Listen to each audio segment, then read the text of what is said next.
4 zawory, 2 gaźniki, klasyczny wygląd i niesamowicie gumowe prowadzenie. Na początek trochę historii. Ten model powstał w 1985, choć rok wcześniej istniał już niemal identyczny, tylko o pojemności 250. Jest on dual sportem, który w katalogu plasował się gdzieś pomiędzy DT-125 a większymi XTK-ami 600 oraz Tenerą. Był produkowany aż 15 lat i przez cały ten czas nic poza kolorami się nie zmieniło. Jakby porównać model z 85 i 2000, nie da się znaleźć prawie żadnej różnicy. To może oznaczać tylko tyle, że konstrukcja była na tyle dobra, iż nie trzeba było nic poprawiać. Mój egzemplarz to rocznik 9.3 i według pana, z którego ją kupiłem, była przywieziona z Niemczech w 2000 roku. Ja jestem jej trzecim właścicielem. Jednak co ciekawe, wszystkie naklejki są po angielsku i francusku. Ciekawy przypadek. Poprzedni właściciel był właścicielem firmy przewozowej i ponoć kiedyś sprzedawał tiry i przyjechali do niego panowie z krajów arabskich, którzy chcieli kupić tą Yamahę. Nie sprzedał jej. I dobrze. Co ciekawe, motocykl nie miał robionego przeglądu przez ostatnie kilkanaście lat, bo w systemie jest dosłownie pusto. I miał tablicę z flagą Polski, które niestety musiałem oddać w urzędzie. I tak, mam ból dupy, bo były tu na pewno ciekawy smaczek. Po zakupie musiałem go trochę doprowadzić do lepszego stanu, ale nie było to nic poważnego, przecież te motocykle słyną z wytrzymałości. Do jego zakupu zachęcił mnie też przebieg, który jak na 30-letni pojazd jest dość mały. 31 937, kiedy go kupiłem. Czy był kręcony? Kto to wie. Choć po jego stanie jestem w stanie w to uwierzyć. Poprzedni właściciele musieli tylko być niezłymi jeźdźcami, bo niektóre uszkodzenia naprawdę mnie zastanawiają. Zwłaszcza te spawy. Poza różnymi historiami, które można usłyszeć mając stary motocykl, popatrzcie na jego wygląd. Spotkanie dziś czegoś takiego na ulicy graniczy z cudem. Kwadratowa kanapa? Jest. Kwadratowa lampa z przodu? Jest. Metalowy zbiornik? Jest. Naklejki o kiczowatych kolorach? Są. Czy trzeba coś więcej? I ten charakterystyczny tylny błotnik. Zestaw instrumentów podoba mi się chyba najbardziej z tego typu motorów z tamtych lat. I te tradycyjne kontrolki High Beam, Neutral i Turn. Przydałaby się tylko taka od oleju, ale przecież to niezniszczalny silnik. Właśnie, silnik. Ponieważ ludzie mający za zadanie zrobić ten motocykl chcieli konkurować z Hondą XL350R, włożyli 2 wałki rozrządu zamiast jednego oraz 2 gaźniki zamiast jednego. Po prostu silnik Hondy razy 2. Dało to 4 konie więcej niż konkurencja oraz czerwone pole na poziomie 8500 obrotów zamiast 7,5. 2 gaźniki zapewniają też większą elastyczność na niższych obrotach, ale ej, jak one tak naprawdę działają? Składa się z gaźnika mechanicznego oraz podciśnieniowego. Przy niskich obrotach albo średnich jedynie ten gaźnik jest otwarty, co pozwala otworzyć takie oto wirwką spalania, czyli uzyskujemy lepsze spalanie paliwa. Mieszanki paliwowo-powietrznej. Ja także, kiedy odkręcałem manetkę, otwiera się też drugi gaźnik mechanicznie przez nas, co pozwala wpierdzielić jak najwięcej powietrza i spalin do komory spalania, co daje nam więcej mocy.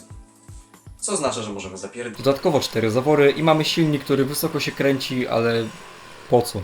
Przecież to dual sport, który powinien dobrze ciągnąć z dołu. Pewnie po to, aby odróżnić się od konkurencji. XT350 jest wśród takich motocykli jak ten jeden ziomek, który na siłę próbuje być oryginalny i odróżniać się od wszystkich. Wspomniane zawory, 2 gaźniki i zawieszenie, które można dopompować pompką. Prowadzenie, jak przystało na motocykl tego typu, jest naprawdę proste. Nie jest to waga piórkowa, bo 130 kg to jest już jakaś masa, która dodatkowo jest położona dość wysoko, ale dual sporty, enduro czy crossówki to najłatwiejsze do opanowania i wyciągnięcia z nich maksimum motocykle. Pierwsze 3 biegi są dość krótkie, więc nie zdziwcie się, jeśli na wyjeździe ze skrzyżowania będziecie mieli już zapiętą trójkę. Krótkie biegi w moim przypadku uzupełniają też dość krótkie przełożenia.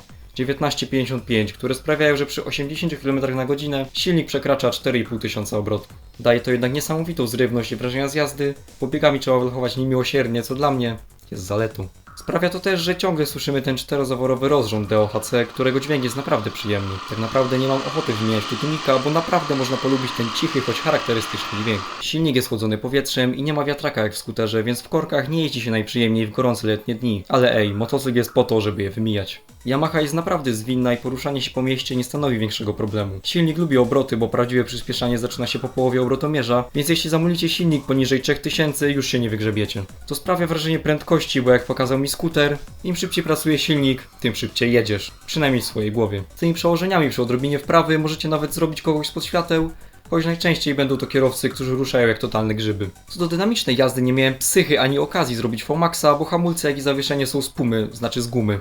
Ile razy bym nie wyczyścił zacisku i nie przepompował płynu z przodu, chyba te hamulce po prostu fabrycznie są takie słabe. Ale to nie tak, że są jakieś tragiczne, po prostu mogłyby być lepsze, bo okazuje się, że bęben z tyłu hamuje lepiej niż tarczówka z przodu. Co do zawieszenia mamy tu już nowoczesne rozwiązania, bo z tyłu tłumi nas monoszok, a z przodu tradycyjne widelce regulowane powietrzem. Tylny amortyzator ma regulowane tłumienie i poprzez kręcenie sprężyny napięcie wstępne i muszę przyznać, że naprawdę robi robotę. Przód też jest dobry, choć przygotujcie się na niezłe nurkowanie przy hamowaniu. XT wszystkie dziury, krawężniki, chopki czy progi zwalniające robi z palcem w nosie, co pomaga jej dodatkowo prześwić z bardzo dobrą ochroną silnika. A jak w terenie? Jeśli na koła o rozmiarach 21-18 założycie odpowiednie opony, to zawojujecie różne pola i lasy, choć dla mnie ten motor najbardziej nadaje się na fajne siutrowe drogi. Ale koncepcja tego, że nic mnie na takim bolidzie nie zatrzyma, jest całkiem fajna podczas jazdy. Bo Yamaha prowadzi się fajnie na drodze i poza nią. Zakręty wchodzi się świetnie, a krótkie biegi dopełniają doświadczenie. Jednym słowem, jazda sprawia masę frajdy. Przy spalaniu na poziomie około 4 litrów. Czy to dużo czy mało? Ocencie sami. Oczywiście jest to jednocylindrowiec, więc wibracje i szarpanie podczas jazdy są w gratisie. Aczkolwiek jest ich zaskakująco mało, bo miałem okazję jeździć na Hondzie Dominator 500 i w porównaniu do Yamahy trzęsło o wiele bardziej. Co więc widzę w tym i innych starych motocyklach? To, że jest to coś nietuzinkowego i coś, co przy dobrym serwisie rzadko zawiedzie. Jeśli w silniku znajduje się olej, a w zbiorniku paliwo, ten motocykl będzie się toczył przed siebie przez lata. Wygląd, okleina i różne smaczki sprawiają, że czujesz się jak twój ojciec w 93, któremu wujek przywiózł motor z Niemczech. Po prostu to, że jest on stary, z automatu nadaje mu jakąś ciekawą aurę. Czasami się zastanawiam, skąd ta obcierka. Ciekawe, kim był Niemiec, który pierwszy go posiadał. Dlaczego kupił akurat ten model? Jak trafił do Polski? Do czego służył przez te wszystkie lata?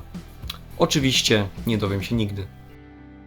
Więc szykuje się ustawka. Czy opłacało się kupić ten motocykl? Mimo iż ma tylko 30 koni, mimo iż ma swoje wady i niuanse i wymagał trochę wkładu, to nie żałuję niczego. Zawsze jak na niego wsiadam, to aż mi się pali, żeby już odjechać. Dźwięk silnika jest fajny, prowadzenie daje frajdę, a koszty utrzymania mimo 30 lat na karku nie są wysokie. I to jego uniwersalność. Więc jeśli tylko chcecie kupić coś podobnego, to znajdźcie egzemplarz w dobrym stanie, bo wiadomo, to są motocykle, które mają wysokie ryzyko skatowania na śmierć. Nie pożałujecie. Oczywiście pod warunkiem, że podobają wam się takie gruzy i aż tak wam się nigdzie nie spieszy.